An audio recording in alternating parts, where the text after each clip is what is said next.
Halo semuanya, di video kali ini kita akan membahas mengenai promosi yang digunakan oleh layanan pesan antar untuk mempengaruhi persepsi, attitude, dan juga motivasi dari konsumen dalam menggunakan diskon pada layanan aplikasi pesan antar ini.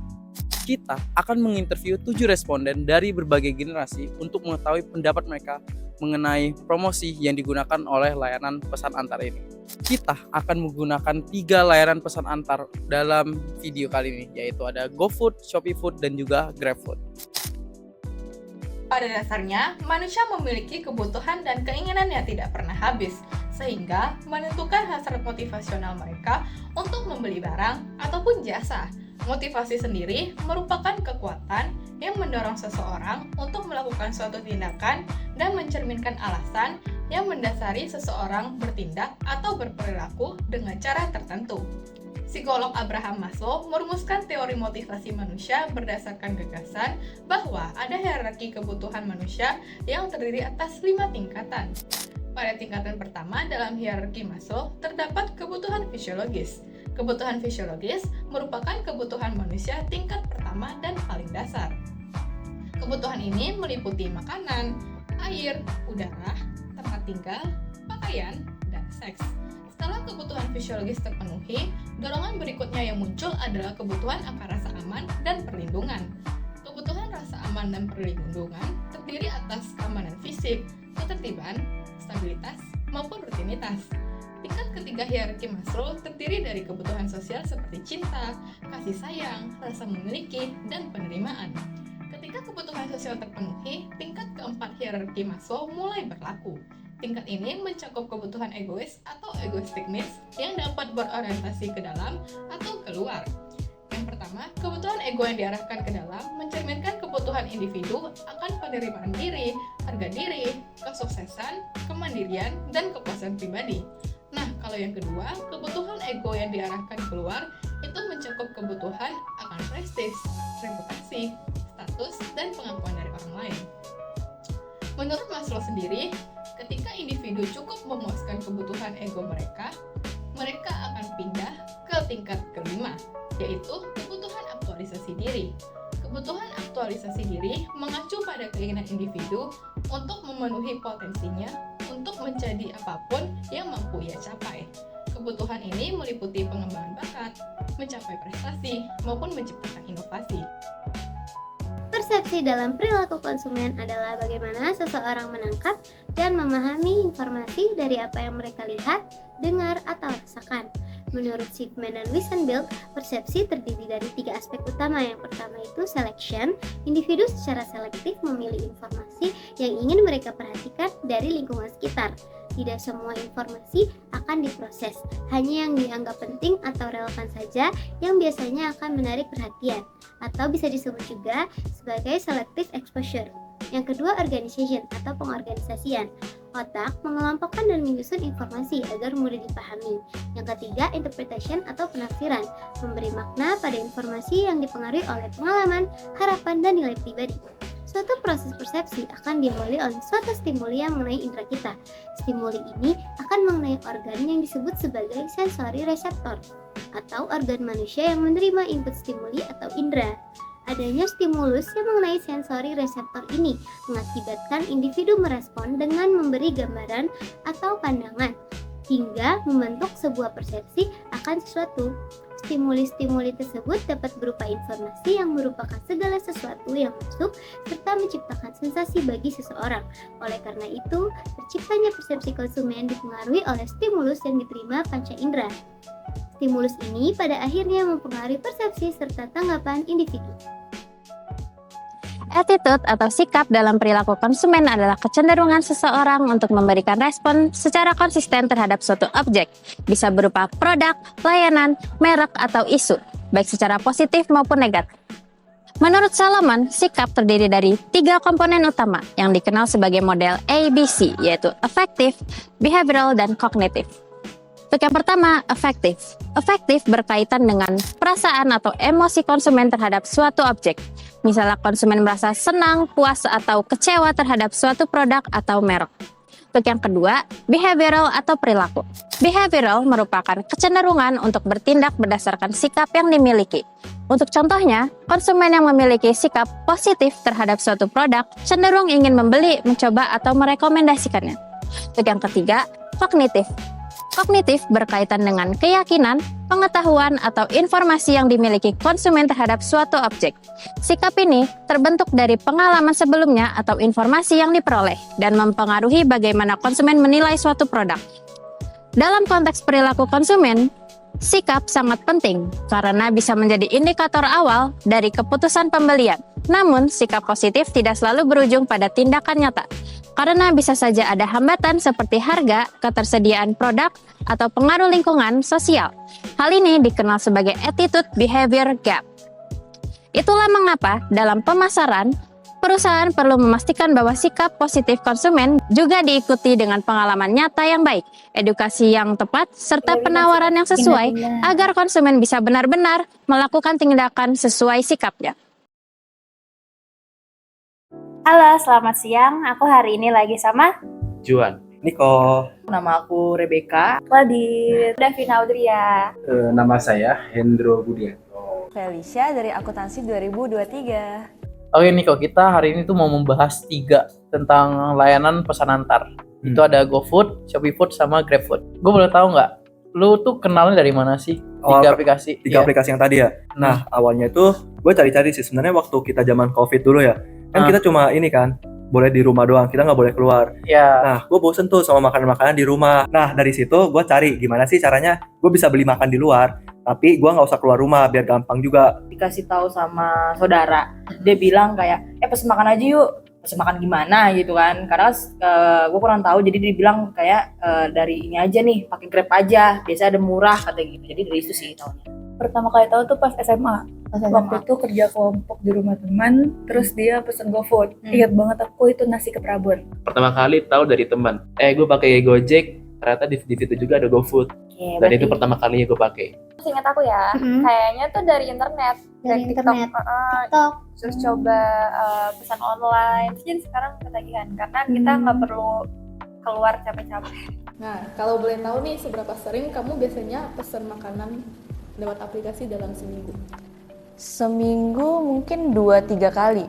Lumayan sering, bisa dibilang kayak 4 atau 5 kali dalam seminggu. Akhir-akhir ini 2-3. Kalau di hari weekend tuh biasanya mama nggak masak. Atau di hari weekday ada beberapa hari mama nggak masak. Jadi kita pesen GoFood. Kan kamu sering pesan makanan online tuh. Paling sering tuh kamu pakai aplikasi apa sih? Grab kah atau GoFood atau Shopee? Kalau aku beragam sih. Oh, beragam. Kadang Gojek, cuman kadang kalau Shopee Food itu kan promonya lebih sering ada.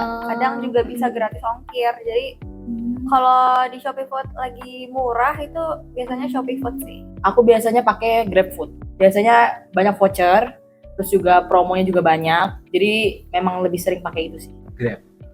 Jadi saya yang sering pesen, jadi saya ikut-ikutan. Saya pribadi sendiri jarang. Gue paling sering pakai Shopee Food sih. Mungkin ini berpengaruh dari frekuensi kayak gue belanjanya sering di mana ya. Jadi gue lebih sering pakai aplikasi itu aplikasi Shopee. Terus mungkin secara tidak langsung itu mempengaruhi ke Shopee Food. Jadi gue lebih sering tuh dapat diskonnya di Shopee Food. Jadi gue pakainya Shopee Food dibandingkan GrabFood sama GoFood. Jadi ini ada 3 tampilan dari aplikasi pesan antar makanan ini. Nah, ini yang pertama dari Shopee. Yang ini itu dari Gojek, dari GoFood. Nah, yang ini dari Grab atau GrabFood. Nah, balik lagi, aku mau nanya nih, menurut kamu seberapa penting sih penampilan aplikasi dan kemudahan penggunaannya dalam keputusan kamu untuk akhirnya kayak oke deh gue pakai aplikasi ini aja kayak gitu? Kalau lewat lihat tadi itu sih jujur lebih suka yang Shopee Food sih. Oh, emang kenapa tuh kalau boleh tahu? Ini kan dia tuh kayak ada diskonnya, terus ada best sellernya gitu-gitu. Sedangkan kalau yang aku biasa pakai Grab itu ya kayak gini, pesen makan misalnya apa, dia cuman tipe-tipe makanannya aja gitu. Sedangkan nggak ada kayak diskonnya atau apa. Biasanya kan gitu kan kayak lebih simple, lebih enak dilihat yang Shopee sih. Yang GoFood sih. GoFood, iya. Itu kan desainnya lebih bagus, eye-catching. GoFood ini lebih gampang dilihatnya. Terus dia dibilang kayak ada flash sale-nya, jadi lebih tahu kok ini promonya ada di makanan ini lebih gampang lah gitu. Oke. Karena gue juga kan emang loyalitas pada GoFood kan, Oh, makanya gitu. lebih gampang gitu. Kalau aku karena aku pakai GoFood doang, jadi familiarnya di GoFood sih kalau buat fitur. Kalau tadi ya, tampilannya. Jadi udah familiar sih kalau GoFood. Oke Niko, nah di sini gue bakal kasih 3. Nih kalau lo lihat ini ada pesanan yang sama, itu Quarter Pizza. Ini dari aplikasi Shopee Food. Ini ada GrabFood sama ada GoFood di sini. Nah ini kan diskonnya beda-beda, harganya beda-beda. Lu kan pertamanya loyal di Shopee Food, lu sering pakai di Shopee Food. Setelah melihat perbandingan harga ini, lu pilih yang mana? Wah, gue udah kalau kayak gini sih ya gue udah pasti pilih GoFood sih. Harganya 193, lebih murah juga. Belum pakai diskon. Iya, belum pakai diskon. Sama aja sih sebenarnya. Tapi kalau aku lihat Shopee tuh kayak ribet, kayak banyak potongan-potongannya voucher, total biaya layanan, kayak nggak dijadiin satu. Tapi kalau GoFood kayak gampang liatnya, kayak cuma beberapa doang, biaya lainnya digabung, terus sama diskonnya langsung. Iya, diskonnya yang paling di bold gitu iya, kan. di bold, jadi bener-bener. lebih gampang mungkin. Ya berarti yang GoFood ini lebih gampang ya. Iya. Dimengerti. Oke. Kalau John sendiri berarti tipenya yang loyal nih Loyal, pada satu aplikasi yoi, atau berpindah-pindah tergantung promo? loyal. Loyal. Karena GoFood sering ngasih promo. Kalau misalnya Shopee Food atau GrabFood lebih ngasih promo yang lebih dari GoFood, Gak mungkin, nggak mungkin. karena GoFood lebih murah. Oke. Jadi lu walaupun lu awalnya sering pakai Shopee, tapi lu nggak bakal pakai Shopee kalau harganya ada Iya, yang lebih gue murah. harga lebih murah karena gue bukan tipe orang yang loyal user gitu. Jadi selama aplikasi delivery food tadi lebih murah, gue bakal pilih yang paling murah sih, apalagi makanan kan. Karena sama aja gak sih, yang paling murah pasti dipilih. Ya, iya, Kecuali kita soalnya- pilihnya produk kan. Pindah-pindah sih pasti. Pindah-pindah. Iya, tapi akhirnya keputusan di anak saya tetap yang murah tadi. Oh, berarti kalau emang anak gua pengen Lebih murah ini udah ini aja lah. Tapi kalau saya sendiri, udahlah saya tetap Tetap pakai GrabFood, Iya. tapi kalau misalnya tiba-tiba ngebandingin ada yang lebih murah, yang murah. Iya, betul. Kemungkinan besar berpindah.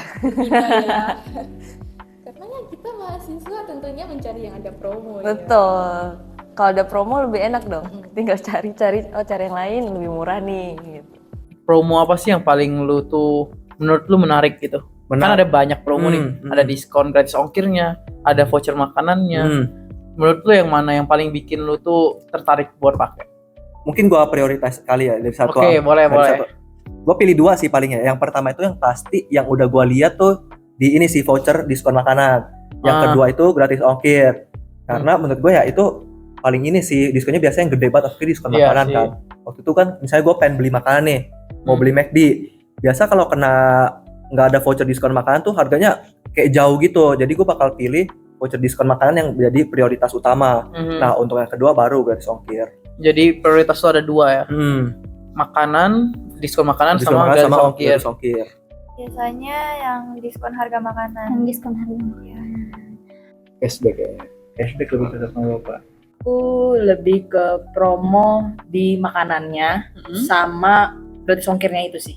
Paling menarik diskon makanannya sih. Pernah nggak sih kamu tuh kayak merasa ketipu gitu sama promo-promo di aplikasi? Misalnya nih, tampilan di luarnya tuh dia nampilin promonya gede banget, tapi pas waktu kamu mau check outnya itu Ternyata nggak segede itu gitu ya. terus ada biaya langganannya, ada biaya penanganannya, ada biaya kemasannya. Jarang sih, tapi ada tuh yang misalnya depannya bilang 70%, pas kita buka kok nggak ada 70%. Iya. Nanti biaya-biaya yang lainnya. Pernah. Ternyata berkurangnya nggak terlalu banyak, misalnya cuma 5.000. Itu pernah sih. Gue belum sih, karena gue tipe kalau misalnya gue beli makanan gitu ya di delivery food, gue suka ngebandingin kalau misalnya GrabFood berapa, GoFood berapa, Shopee Food berapa. Bahkan kadang gue ngebandingin sama harga asli yang dari website tempat makan yang gue mau beli makanannya. Jadi sejauh ini belum sih sampai ketipu promo gitu. Lu jadi nggak pernah kemakan promo karena lu selalu ngebandingin? Iya, karena gue ngebandingin terus ngecekin juga. Oh pernah. Di Shopee sih waktu itu. Oh iya. Iya. Pesan apa tuh kau boleh tahu? Waktu itu beli nasi goreng. beli nasi goreng. Iya, beli nasi goreng. Kalau di ininya tuh sebenarnya katanya diskon, dapat potongan kalau nggak salah 5.000. Ya. Tau-taunya pas dilihat lah sama aja ini sebenarnya. Jadi kayak dinaikin gitu tapi diturunin lagi gitu loh. Oh, tetap beli tapi. Ya. Oh, paling itu aku kurang literasi aja sih. Jadi kalau layanan antar makan ini kan pakai promo itu tergantung fitur pembayarannya juga kan. Iya. Ada yang pakai GoPay, ada pakai yang lain-lain. Itu kadang aku nggak ngeliat itu. Jadi aku ngeliat diskon cashback 3 sampai 60.000 misalnya. Iya. Aku biasanya cuma ngeliat wah menarik nih. Iya. Tapi pas membayar pakai ini. Jadi itu bukan tertipu karena mereka, karena tertipu sih, tapi kayak karena aku yang kurang baca mungkin. Iya. Tapi setelah itu kan kita bisa diubah kan antar pembayarannya. Iya. Jadi aman-aman aja sih, nggak pernah yang tertipu gimana-gimana. Kalau pesan makanan juga selalu datang, jadi kayak. Menurut kamu promo ini nih menguntungkan nggak sih sampai bikin kamu akhirnya udahlah pakai aplikasi ini aja gitu? Menurut aku menguntungkan banget sih. Itu sangat menguntungkan karena ya kalau kadang tuh promonya tuh dikasih besar-besaran juga. Jadi bisa misalnya harga 50.000 bisa cuma bayar 10.000 tuh bisa gitu. Nguntungin dong. sangat. Ini nggak nguntungin gue juga. Ada harga yang harus saya bayar ketika saya cepat mendapatkan apa yang saya inginkan dari makanan itu tanpa saya harus pergi kan, terajak dari tempat saya berada. Ya udahlah, konsekuensinya begitu. Iya pastinya, karena kan kalau misalkan di Gojek tuh kadang jarang ada promo, harus bayar ongkir kan. Kalau misalkan 20.000 aja tuh buat ongkir tuh ya oke lah. Tapi ada beberapa tuh yang 30.000 sampai ongkirnya, dan itu lumayan memberatkan. Cuman kalau di Shopee Food tuh dari aku cuman bayar untuk produknya doang. Jadi untuk jasanya kayak ongkir itu gratis. Biaya layanannya kepotong juga. Iya. Dari skala 1 sampai 10, seberapa besar sih kamu pengen pakai terus si GrabFood ini?